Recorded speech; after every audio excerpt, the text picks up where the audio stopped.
পারিজাত গাঙ্গুলি আর Dipak Das FIR এর যাদের প্রথম দুজনের নাম আছে তাদের দুজনের মনে হয় একজন এখনো গ্রেফতার, একজন হয়েছে আর একজন হয়নি। যার এক নম্বরে নাম আছে হয়নি। হয়তো শুভেন্দু অধিকারী মমতা ব্যানার্জির মাধ্যমে ফোন করে বলেছে যে ওটা আমার আদরের ছেলে, ওকে গ্রেফতার করবে না, হয়তো গ্রেফতার করেনি।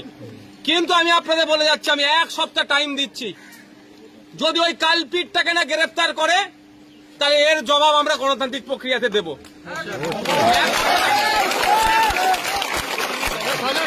আমি এক সপ্তাহ টাইম দিচ্ছি, প্রশাসনকে সময় দিতে হবে।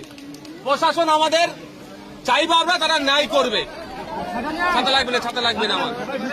আমার বাপের মেরে মাথা ফাটিয়ে 8টা সিলাই করে দিল, আর আমার মাথায় ছাতা, আমার ছাতার দরকার নেই। তা আমাদেরকে মাথায় রাখতে হবে, যারা ধর্মীয় উন্মাদনা ছড়িয়ে এলাকার মানুষকে উত্তপ্ত করার চেষ্টা করছে, এই সামাজিক ব্যাধিকে আমরা সমাজের সকল স্তরের মানুষকে নিয়ে প্রতিহত করব।